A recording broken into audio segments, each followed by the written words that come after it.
just sit. Hello, my name is Melody Munch, and if you're new to my channel, I am a second grade teacher turned full-time teacher resource creator, here to bring you all sorts of ideas to help you have more ease and enjoyment in your own classroom. In today's video, we're going to be talking about how to prepare a Holidays Around the World unit for your students. This is a perfect unit to use in the month of December, since usually there's only 2 to 3 weeks in that month that you're teaching.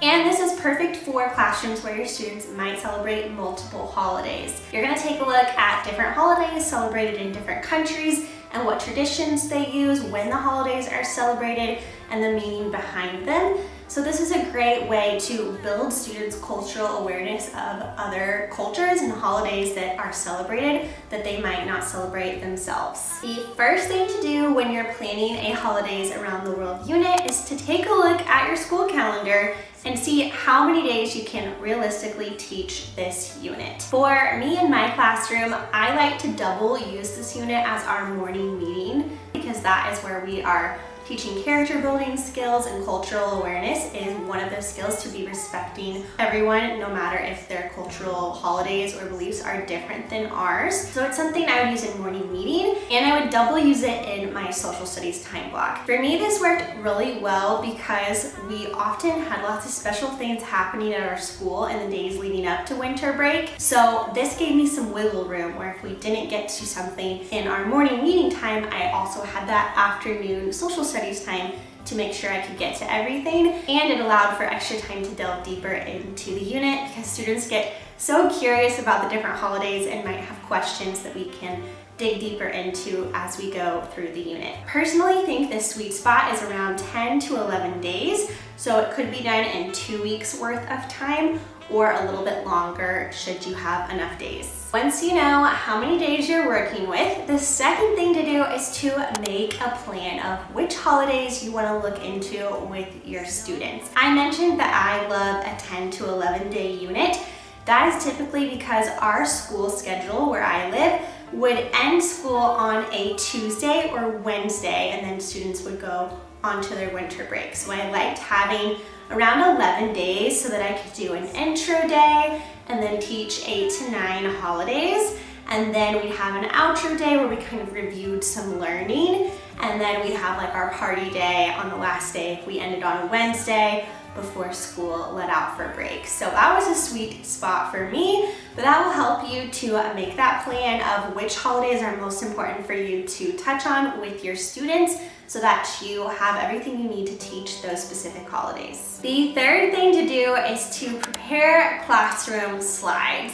Now, if you know me, you know that I absolutely adore classroom slides for all subjects and could not teach as well without them. They just really enrich every single lesson because of their added visuals, the flow they bring to the day, and the confidence they give me as the teacher that they are supporting me as I teach every single beat of the day. There's so many more reasons, but those are some of the top ones for me, and I think they are absolutely essential for this unit. This unit has such a fun traveling theme, and I love building that into my slides. So the slides have that travel map sort of theme, and students get to get on the airplane every day. We watch a video of the plane taking off, and then we talk about how we are going to a particular country. So there's a map of the world, and students can see visually what country we're looking at and where it is in relation to where we live on the map.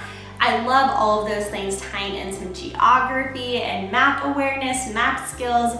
All of that is just a great added bonus of this unit. Then once we land in a particular country, I love including videos and visuals of anything that's essential to know about in that holiday so that students can really build in that visual as they learn these different terms and these different specific things that happen for each holiday. The slides are just so perfect for really visually showing that and helping them really sink that into their brain.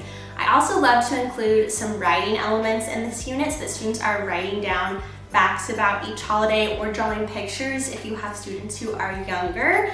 And so I would pair the slides with different parts of a printable booklet. That way students could pause and write down different facts we learned or draw a picture of something we learned about so that it's really sinking in for them and they're not just listening and seeing it, but they're also writing it down, so it's really, again, sinking into their minds. The fourth thing to do is to prep your passport booklet.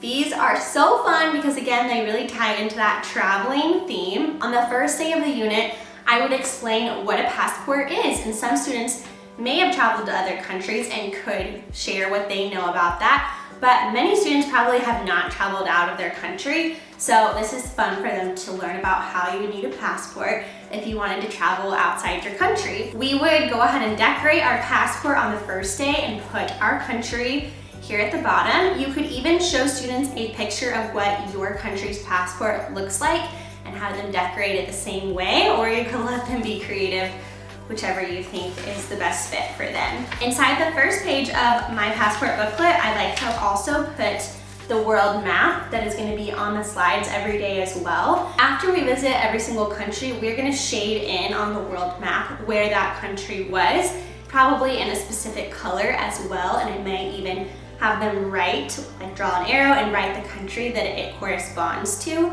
so that they can visually see at the end of the unit all the different places we traveled. Then I'm gonna have a page for every single holiday that we discuss. Again, as I mentioned, for my second graders, I would be having them write interesting facts. And there are some interesting facts in the slides that I might pause and have them write down. I have 3 different spots, so I might have them write down 2 that I decide the whole class is doing, and then 1 of their choosing. That way, they get a little bit of choice as they are learning of what facts most interest them. So all the different holidays are gonna have a similar page, and if you teach younger kiddos, again, I would probably have them draw a picture of one element of the holiday they thought was interesting. They could draw that with you as the class in more of a directed way if you wanted to. When I prep the passport books, I like to print them off to where I can get 2 per 8.5 by 11 page.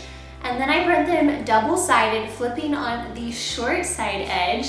That way it lines up perfectly and the students can have each page double-sided to conserve paper and keep everything in one place. So I really like how this turns out. I think a half page still gives students enough room for writing, but is not too little or too big or excessive. When you staple your books, I like to staple on the corner edge and a diagonal. You could also staple like a true book that they would open page by page, but I find when students need to write in a booklet, it's easier if the page flips over into the top so they can fold it back really neatly and have just that page for writing on.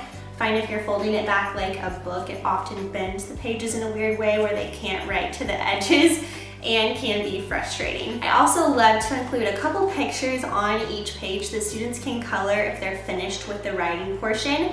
Students vary in their ability to write and how fast they write, so I like to have an extra option if they're finished that they can color, and I do ask them to color in a way that accurately represents the cultures we've learned about. That way, when they're looking back at their booklet, they can remember accurately what colors would be appropriate for that holiday. For example, the Chinese New Year, so many things are red because that is a color of good luck.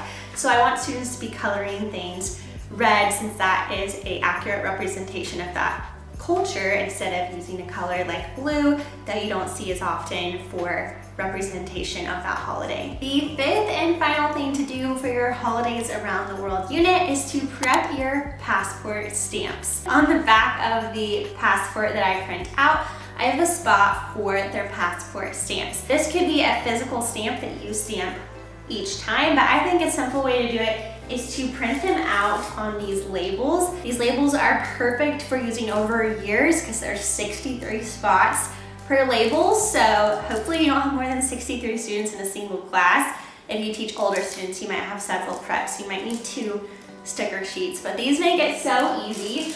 I just use the country's flag to represent their stamp because I want students to be able to see that country's flag. And then when it's time to use it, it's so easy to just peel this off and stick it to the back of their passport in one of those spots after we learn about that holiday. So that makes it very, very easy for each day. I also like that the passport stamps are all in one place, so they're not having to flip to a particular page. It's just nice and easy to put right on the back every single day. You could also just print off passport stamps on paper and then have students cut and glue them to the back of their passport stamp area. I just think the stickers makes it extra easy. These stickers are the exact size you would need so that each flag is on one square, and there's 63 squares a page, so I will link this specific set in the description. You could also use full page stickers and cut them yourself if you wanted to have stickers but you didn't have that particular size. Now you know everything that you need to do to have a successful and fun holidays around the world unit with your class. If you're interested in using the materials that I have created, that will be linked in the description for you as well. Everything you need and everything that I shared is included in that unit, and it's also available in a morning meeting bundle set if you're looking for morning meeting lessons that would last you through the entire year. I hope you have the most wonderful holiday season in the classroom with your students and with your families. I will see you in the next video. Bye!